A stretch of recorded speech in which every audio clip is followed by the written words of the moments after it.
Magandang umaga sa inyong lahat. Tanghali, gabi, kung saan man kayo naroon. Dito na naman tayo sa buhay dito sa Canada. Ayan.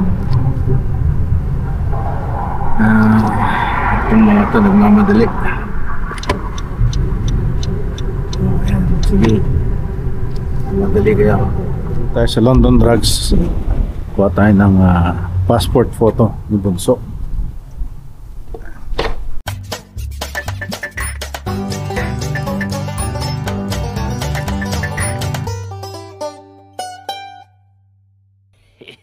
Yan, dito tayo sa famous landmark ng Prince George, British Columbia, yung railway. Magana pa to eh. Ano ngayon eh, mataas yung tubig ngayon kasi nag-melt na yung mga snow. Yan, dati nung winter pwede ka pumunta ron sa gitna eh. Yan, nag-melt na rin yung mga ice. Yan. Ito yung sa ilalim ng train railway. Yan. Merong tawag nito, yung graffiti. Yan. Yung mga tak dito, mga loonie, yung sa $2 coins. Yan. Yan. Yan. Lipad sila. Yan, parang inayos nila rito. Yan. Ito yung trail eh. Nagbike tayo dati dito. Tayo sa ilalim ng road naman. Graffiti rito. Yan, narinig natin yung sakyan dumadaan. Ganda rito eh. Pag summer. Tayo rito. Yan, naging asfalto na yung ano dito. Doon gravel eh. Basahin natin tong ano nakalagay dito. Ito, Salmon and Fraser River. Pwede pala mag fishing dito ng salmon oh.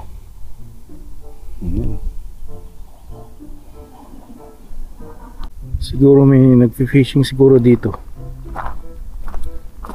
Pwede mag-angkla ng ano, tawag doon, pang fishing pole. So titignan nyo, maganda ang Canada, pero nakakalungkot din dito. Wala kang community. Yan. Dahil na pagka medyo may edad ka na, no? Hindi kagaya ng pagkabataan mo, madali kang makipag halubilo, may energy ka pa, time ka pa, wala ka na pera. I'm not saying na may pera na ngayon, but yeah, in the years of you working here, na-spend time mo yung sarili mo sa pagtatrabaho. Yan. So maganda ang Canada, pero malungkot sa tagal-tagal. But happiness comes from within, right? So you're responsible for yourself. You gotta make yourself happy. And you're not gonna blame it on other people. So nasa sa tao yun. Ganda rito. Maraming mga mature trees dito. So andito. And one more thing dito sa Canada, kung gusto nyo, oo, may trabaho, pero ngayon nag-ano na with the new government, they tend to spend more, right? So in return parang bibigay din ayuda sila, mga programs. So we missed the chance of getting the conservatives. Naman ni Pierre Poilievre, fight still going on. But ang difference lang ng vote nila is I think it's 400,000, something like around the 8 million something. Yun yung pinapanood ko si Moose on the Loose, tsaka si Mr. Sunshine Baby, taga BC, both of them. Yan, tsaka si The Pleb. Yan yung mga conservative YouTube ano sila, podcaster, I guess you call it, or YouTuber. Magano stop over, ganda yun.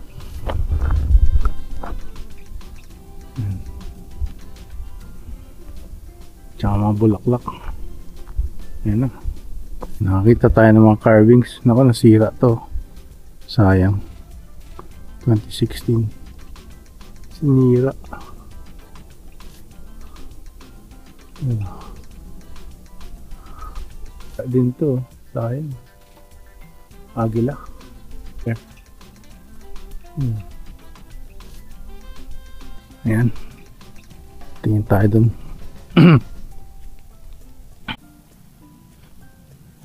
Ang lakas ng stream, oh. Ayan. May bangko dito. Pumunta tayo. Pros and cons ng buhay dito sa Canada. So, malinis ang kapaligiran, tahimik ang komunidad at magandang public services. Libreng healthcare, universal healthcare system. Covered ang medical checkups at hospital care, depends sa province. Yan. Ligtas at maayos ang lipunan.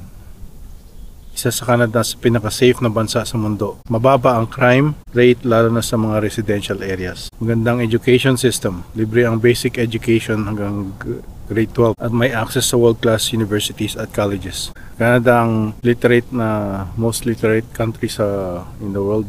One of the most literate. I think more than 90% ang mga literate dito. Malaki ang Filipino community at generally inclusive ang society. May maraming support programs para sa mga newcomers. Magandang workers' rights. Protektado ang mga manggagawa. May minimum wage, paid leaves, at strong labor laws.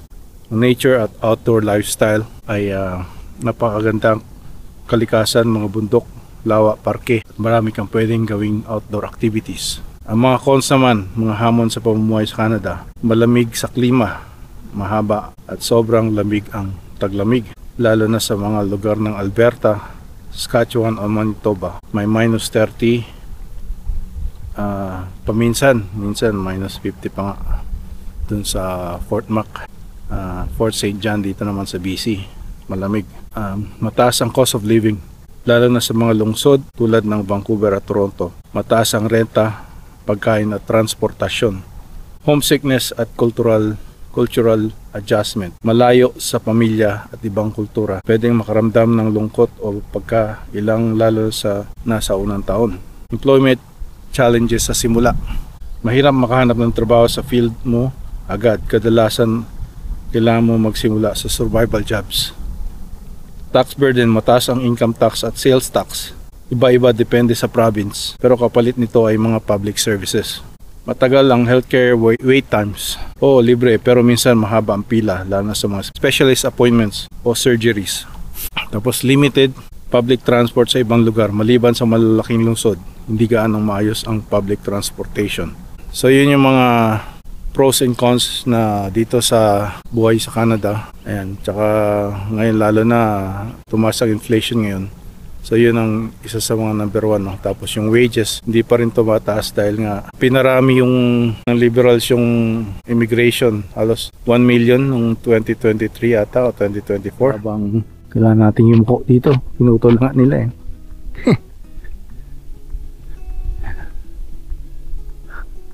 Dito tayo sa medyo maaraw pa rin eh. Ano na, 7:10 ng gabi. So meron ditong apat na duck. Duck ata yan. Mukhang tao na alien. Yan. Yan. Isa. Dalawa. Tatlo. Apat. Kinerve nila. Carve pala. Carvings. Ay. Ganda. Sira na yung kanyang ilong. Ang tulog. Sira na rin. Gorilla ata. Ayan.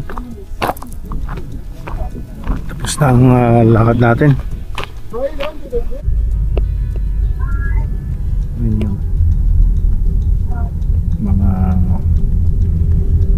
parang kinarb na mga tree. Ganda to sa winter din. Kasi wala nang mga leaves. Tapos may mga snow. Ganda. Ito yung ating final destination. Yan doon, train.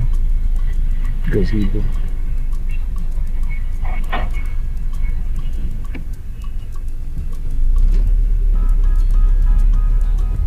The next day.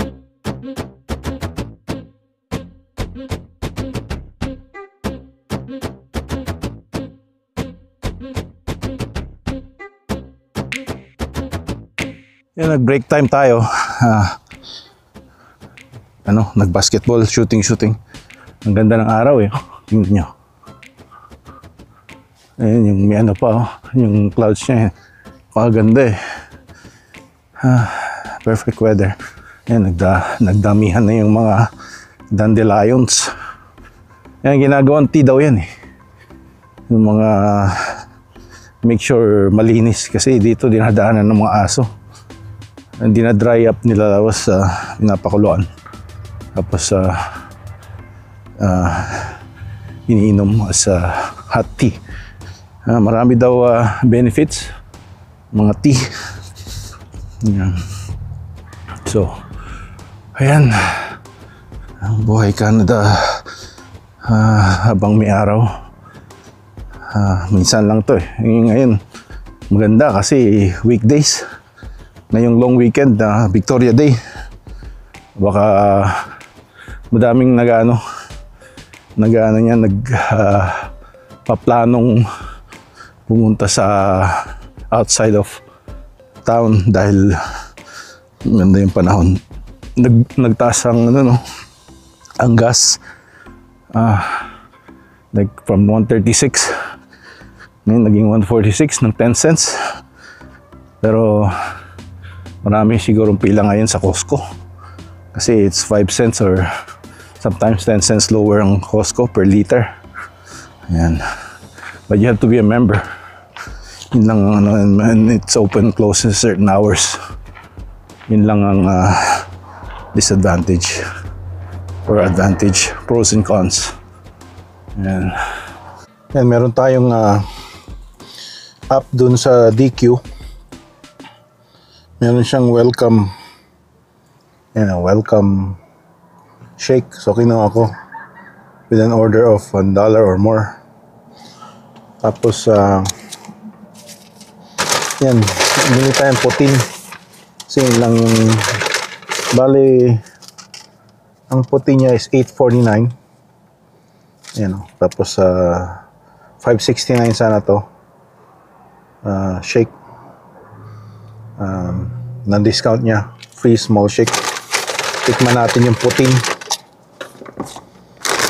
Kung masarap yung putin ng what the heck? Hey, give me a fork. Balik ako. Sa pagmamadali ata pagbibigay, binigay knife. Paano kung may scoop? Ayan. Ito yung pork. Gravy. Tingnan natin. Masarap. Ayan o. Gooey. Mainit. Paso tayo.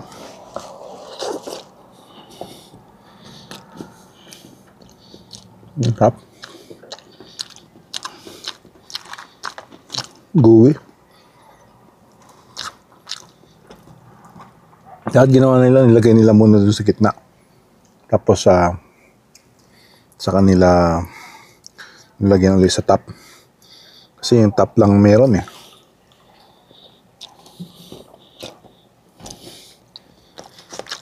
Pwede ko yung i-mix.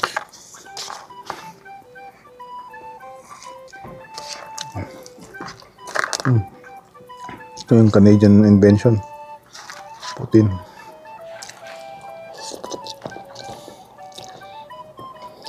Okay.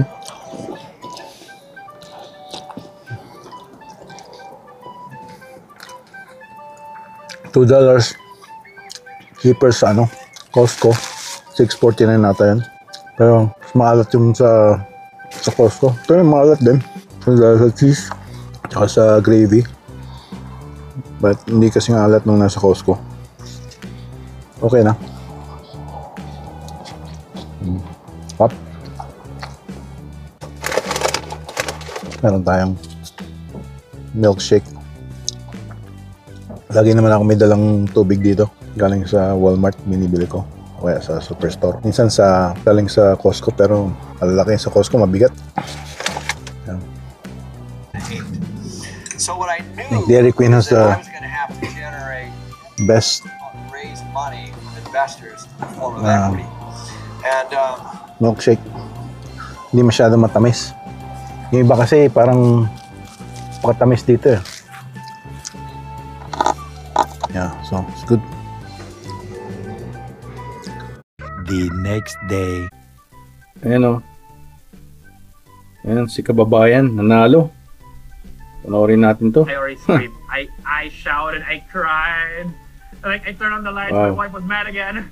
Congrats, kabayan. I woke up and I was like, I was like, babe, we don't have to work anymore. Like From this is Surrey, life-changing. British Columbia. And it's Canada, like, 80 million Yeah, we can't believe winner it was a dream. in Canada. Congratulations. Do you do you always play the same numbers or no? It's a Oh. quick pick. Quick pick, yeah, quick pick. Quick Lucky pick. draw. Yeah, lucky draw. Yeah. Let destiny bring Wow. it to you.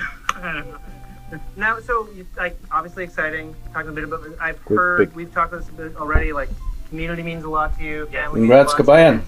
Us too. We gave means a lot, right? Like I've been struggling. Like I'm a father. I work full time. I have a daughter. I want to go home. I want to spend time with them. But as a father, you want to balance it out, right? Like, should I work or should I, spend time with my daughter and not have food, right? Like those kinds of stuff. So I know the struggle for every Canadian around. So with this amount of money, I'll be able to spend more time with my daughter, with my wife, with my family, like, and of course, like living here in Surrey. Wow, congrats sa kabayan sa pagkapanalo mo from Surrey, BC. Wow, that's very life-changing. But I believe the tax in the lotto winnings is not implemented here sa Canada. So he's gonna get, I'm just not sure about that. But I know that it's not tax, sa US tax yung lottery winnings. So dito sa Canada, I believe it's not. And also yung mga inheritance, it's not tax. So wow, that's a life-changing. Congrats, kabayan.